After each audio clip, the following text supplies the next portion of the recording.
5월 7일 성경 읽기 시간입니다.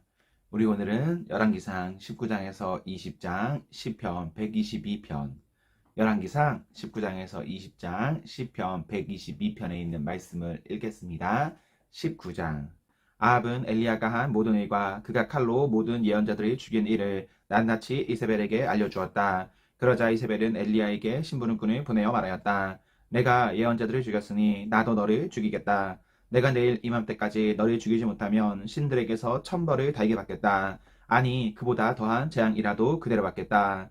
엘리야는 두려워서 급히 일어나 목숨을 살리려고 도망하여 유다의 브엘사바로 갔다. 그곳에 자기 시종을 남겨두고 자신은 홀로 광야로 들어가서 하루길을 더 걸어 어떤 노랫나무 아래로 가서 거기에 앉아서 죽기를 간청하며 기도하였다. 주님, 이제는 더 바랄 것이 없습니다. 나의 목숨을 거두어 주십시오. 나는 내 조상보다 조금도 나을 것이 없습니다. 그런 다음에 그는 로뎀나무 아래에 누워서 잠이 들었는데 그때 한 천사가 일어나서 먹으라고 하면서 그를 깨웠다. 엘리야가 깨어보니 그의 머리맡에는 뜨겁게 달군 돌에다가 구워낸 과자와 물 한 병이 놓여 있었다. 그는 먹고 마신 뒤에 다시 잠이 들었다. 주님의 천사가 두 번째 와서 그를 깨우면서 말하였다. 일어나서 먹어라. 갈 길이 아직도 많이 남아있다.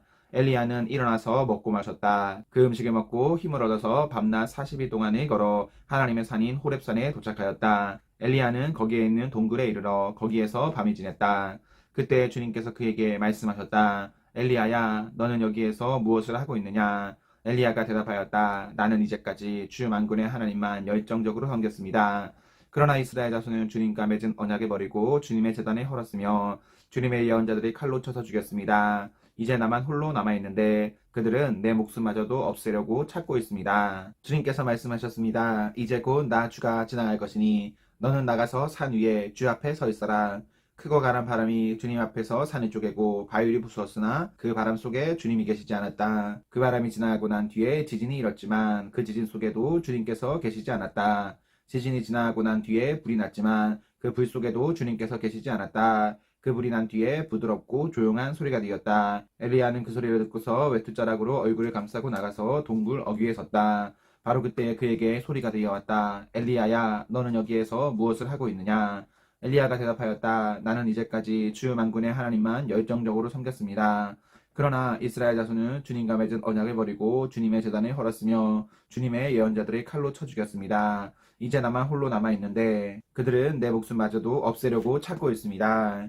주님께서 그에게 말씀하셨다. 너는 돌이켜 광야길로 해서 다마스쿠스로 가거라. 거기에 이르거든 하사엘에게 기름을 부어서 시리아의 왕으로 세우고 또 님시의 아들 예후에게 기름을 부어서 이스라엘의 왕으로 세워라. 그리고 아벨 모올라 출신인 사밧의 아들 엘리사에게 기름을 부어서 내 뒤를 이을 예언자로 세워라. 하사엘의 칼이 피해서 도망하는 사람은 예후가 죽일 것이고 예후의 칼이 피해서 도망하는 사람은 엘리사가 죽일 것이다. 그러나 나는 이스라엘에 7,000명을 남겨놓을 터인데 그들은 모두 바알에게 무릎을 꿇지도 아니하고 입을 맞추지도 아니한 사람이다. 엘리야가 그곳을 떠나서 길을 가다가 사밧의 아들 엘리사와 마주쳤다. 엘리사는 12결의 소를 앞세우고 밭을 갈고 있었다. 11결의를 앞세우고 그는 12째 결의를 끌고서 밭을 갈고 있었다.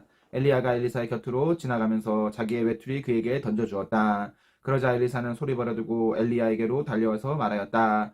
아버지와 어머니에게 작별 인사를 드린 뒤에 선생님을 따르겠습니다. 그러자 엘리야가 말하였다. 돌아가거라. 내가 내게 무엇을 하였기에 그러느냐. 엘리사는 엘리야를 떠나 돌아가서 겨레소를 잡고 소가 매던 멍에를 불살라서 그 고기를 삶고 그것을 백성에게 주어서 먹게 하였다. 그런 다음에 엘리사는 곧 엘리야를 따라가서 그의 제자가 되었다. 20장. 시리아 왕 베나닷은 군대를 모두 모았다. 지방 영주 32명과 기마병과 병거들이 모이자 그는 올라가서 사마리아 성을 포위하고 공격하였다. 그는 그 성 안에 있는 이스라엘 왕 아합에게 사절들을 보내어 그에게 말하였다. 나 베나닷이 말한다. 너희 은과 금은 모두 나의 것이다. 그리고 내 아리따운 아내들과 자녀도 모두 나의 것이다. 이스라엘 왕이 회답을 보내어 말하였다. 나의 상전이신 임금님의 말씀대로 나와 내가 소유하고 있는 것은 모두 임금님의 것입니다. 사자들이 다시 아합에게 와서 베나닷의 말을 전하였다.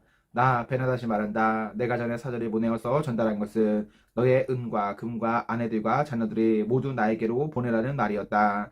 내일 이맘때쯤에 내가 내 신하들을 보내겠다. 그들이 내 집과 신하들의 집을 뒤져서 그들의 눈에 드는 것은 무엇이나 가져올 것이니 그리 알아라. 그래서 이스라엘 왕은 나라 안에 모든 원로들이 모아놓고 의논하였다. 베나닷이라는 사람이 꾀하고 있는 일이 얼마나 악한 일인지 잘 생각해 보시오. 그가 나에게 왕비들과 자녀들을 내놓으라고 하고 또 은과 금까지 요구하고 있는데 나로서는 이것을 거절할 수가 없소. 그러나 모든 원로와 백성들은 왕에게 베나닷의 말을 듣지도 말고 요구한 것을 보내지도 말라고 간언하였다. 그래서 그는 베나닷의 사절들에게 말하였다. 임금님께 가서 첫 번째 요구는 내가 듣겠지만 두 번째 요구는 내가 들어줄 수 없다고 전하시오. 사절들은 돌아가서 그대로 보고하였다. 베나닷은 다시 전가를 보내어서 말하였다. 내가 내 사마리아 성을 잿더미로 만들어서 깨어진 조각 하나도 남지 않게 하겠다. 내가 이끄는 군인들이 자기들의 손에 깨어진 조각 하나라도 주울 수 있으면 신들이 나에게 천벌이 아니라 그보다 더한 재앙을 내려도 내가 달게 받겠다. 이스라엘 왕이 회신을 보냈다. 너희 왕에게 가서 참 군인은 갑옷을 입을 때에 자랑하지 아니하고 갑옷을 벗을 때에 자랑하는 법이라고 일러라. 베나닷은 지방 영주들과 함께 막사에서 술을 마시고 있다가 이 말을 듣고는 신하들에게 공격 준비를 갖추라고 명령을 내렸다. 그들은 곧 사마리아 성을 공격할 준비를 갖추었다. 그때 예언자 한 사람이 이스라엘 왕 아합에게 와서 말하였다. 나 주가 말한다. 내가 이렇게 큰 군대를 본 적이 있느냐? 그러나 내가 오늘 그들을 내 손에 넘겨줄 것이니 너는 내가 주인인 줄 알게 될 것이다. 아합이 물었다. 진 앞에는 누가 섭니까? 예언자가 대답하였다. 주님께서 말씀하시기를 지방 장관들의 젊은 부하들을 앞세우라고 하셨습니다. 그러자 아합은 다시 물었다. 누가 총주의를 합니까? 그 예언자가 대답하였다. 임금님이십니다. 그래서 아합이 지방 장관들의 젊은 부하들을 점검하여 보니 그들은 모두 232명이었다. 그런 다음에 그가 이스라엘 군대를 모두 점검하여 보니 모두 7,000명이었다. 정오가 되자 아합의 군대가 공격을 시작하였다. 그때 베나닷은 자기를 돕는 지방 영주 32명과 함께 막사에서 술에 취해 있었다. 지방 장관들의 젊은 부하들이 먼저 공격을 시작하였다. 베나닷의 정찰병들이 베나닷에게 적군들이 사마리아 성에서 나오고 있다고 보고하였다. 보고를 받은 베나닷은 그들이 화친을 하러 나왔더라도 사로잡고 싸움을 하러 나왔더라도 사로잡으라고 명령하였다. 그러나 지방장관의 젊은 부하들과 그들을 뒤따르는 군대는 이미 성을 바깥으로 나와서 저마다 닥치는 대로 베나닷의 군대를 무찔렀다. 그래서 시리아 군인들은 다 도망하였고 이스라엘 군대가 그들을 추격하였다. 시리아 왕 베나닷도 기병들과 함께 말을 타고 도망하였다. 이렇게 해서 이스라엘 왕은 첫 싸움에서 많은 말과 병거를 격파하고 시리아 군대를 크게 무찔렀다. 그 예언자가 다시 이스라엘 왕에게 와서 이렇게 말하였다. 임금님께서는 힘을 키우시고 앞으로 하셔야 할 일이 무엇인지를 생각해 두십시오. 내년에 시리아 임금이 다시 임금님을 치려고 올라올 것입니다. 시리아 왕의 신하들이 자기들의 왕에게 말하였다. 이스라엘의 신은 산의 신입니다. 저번에는 산에서 싸웠으므로 우리가 졌습니다. 그러나 평지에서 싸우면 우리가 그들을 반드시 이길 것입니다. 그러므로 임금님께서는 이렇게 하시는 것이 좋을 줄 압니다. 지방 영주를 모두 그 자리에서 물러나게 하시고 그 대신에 군사령관들을 그 자리에 임명하십시오. 이는 수만큼 군대와 기마와 병거를 보충하십시오. 그런 다음에 평지에서 싸우면 틀림없이 우리가 이길 것입니다. 왕은 그들의 말을 듣고 그대로 하였다. 해가 바뀌었다. 베나닷은 시리아 군대를 수접하고 이스라엘과 싸우려고 아벡으로 올라갔다. 이스라엘 군대도 소집이 되어서 식량을 배급받고는 그들과 싸우려고 나아갔다. 이스라엘 군대가 그들 앞에 진을 쳤으나 이스라엘 군대는 시리아 군에 비하면 마치 작은 염소 두 떼와 같았고 시리아 군대는 그 땅을 가득 채울 만큼 많았다. 그때 하나님의 사람이 가까이 와서 이스라엘 왕에게 말하였다. 주님께서 이렇게 말씀하셨습니다. 시리아 사람이 말하기를 내가 산의 신이지 평지의 신은 아니라고 하니 내가 이 큰 군대를 모두 내 손에 내주겠다. 이제 너희는 곧 내가 주인인 줄 알게 될 것이다. 양쪽 군대는 서로 대치하여서 이래 동안 진을 치고 있었다. 드디어 이래째 되는 날 전투가 벌어졌는데 이스라엘 군대가 시리아 군대를 쳐서 하루 만에 보병 10만 명을 무찔렀다. 그 나머지는 아벡으로 도망하였으나 성벽이 무너져서 나머지 2만 7천 명을 덮쳐버렸다. 베나닷도 도망하여서 그 섬 안에 어느 골방으로 들어갔다. 그의 신하들이 그에게 말하였다. 이스라엘 왕가의 왕들은 모두 인정이 많은 왕이라고 들었습니다.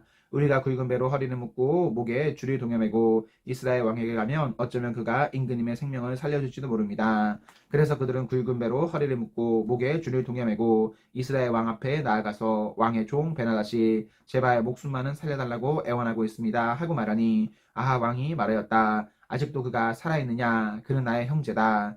그들은 이것을 좋은 징조로 여기고 얼른 말을 받아서 대답하였다. 예, 베나닷은 임금님의 형제입니다. 그러자 왕이 말하였다. 가서 그를 데려오너라. 베나닷은 아합 왕에게 나아오니 왕은 그를 자기 병거에 올라타게 하였다. 베나닷은 아합에게 말하였다. 나의 부친이 왕의 부친에게서 빼앗은 성들이 다 돌려드리겠습니다. 나의 부친이 사마리아 안에 상업 중심지인 광장을 만든 것 같이 임금님께서도 손수 다마스쿠스 안에 그러한 광장들을 만드십시오. 그러자 왕은 그러면 나는 그런 조약을 조건으로 하고 당신을 보내드리겠소 하고 말한 뒤에 그와 조약을 맺고서 베나닷을 놓아주었다. 예언자의 무리 가운데서 어떤 예언자가 주님의 명을 받고서 동료에게 자기를 때리라고 말하였으나 그 동료가 때리기를 거절하니 그 예언자가 말하였다. 내가 주님의 말씀에 순종하지 않았으니 내가 나를 떠날 때에 사자가 너를 죽일 것이다. 과연 그 사람이 그를 떠날 때에 사자가 나타나서 그를 죽였다. 그 예언자가 또 다른 사람을 만나서 자기를 때리라고 말하였다. 그러자 그 사람은 예언자를 때려서 심한 상처를 입혔다. 그 예언자는 붕대로 눈을 감아서 위장하고는 골목으로 가서 왕을 기다렸다. 왕이 그대로 지나치려고 하니 예언자는 왕을 부르며 말하였다. 임금님의 종인 제가 전쟁터에 갔습니다. 그런데 어떤 사람이 저에게로 포로 한 명을 데리고 와서는 그 사람을 감시하라고 하였습니다. 포로가 도망을 하면 제가 대신 죽든지 아니면 은 한 달란트를 물어내야 한다고 하였습니다. 그런데 임금님의 종인 소인이 이 일 저희를 하는 동안에 그 포로가 없어지고 말았습니다. 그러자 이스라엘 왕이 그에게 말하였다. 내가 받아들인 것이니 벌금을 물어야 한다. 그 예언자는 그의 눈에 감은 붕대를 급히 풀었다. 그때야 이스라엘 왕은 그가 예언자 가운데 한 사람임을 알았다. 그 예언자는 왕에게 이렇게 말하였다. 주님께서 이렇게 말씀하셨습니다. 내가 멸망시키기로 작정한 사람을 내가 직접 놓아주었으니 너는 그 목숨을 대신하여 죽게 될 것이고 내 백성은 그의 백성을 대신하여서 멸망할 것이다. 이스라엘 왕은 마음이 상하여 화를 내면서 사마리아에 있는 자기의 궁으로 돌아갔다. 시편 122편. 사람들이 나를 보고 주님의 집으로 올라가자 할 때에 나는 기뻤다. 예루살렘아, 우리의 발이 내 성문 안에 들어서 있다. 예루살렘아, 너는 모든 것이 치밀하게 갖추어진 성읍처럼 잘도 세워졌구나. 모든 지파들, 주님의 지파들이 주님의 이름을 찬양하려고 이스라엘의 전례에 따라 그리로 올라가는구나. 거기에 다스리는 보좌가 놓여있으니 다윗 가문의 보좌로구나. 예루살렘의 평화가 깃들도록 기도하여라. 예루살렘아, 너를 사랑하는 사람들에게 평화가 있기를, 내 성벽 안에 평화가 깃들기를, 내 궁궐 안에 평화가 깃들기를 빈다 하여라. 내 친척과 이웃에게도 평화가 너희에게 깃들기를 빈다 하고 축복하겠다. 주 우리의 하나님의 집에 복이 깃들기를 빈다. 아멘, 아멘. 네, 우리 오늘 말씀을 모두 읽었습니다. 우리 오늘 하루도 하나님과 사나 앞에서 행복하십시오. 성령 충만하십시오. 안녕.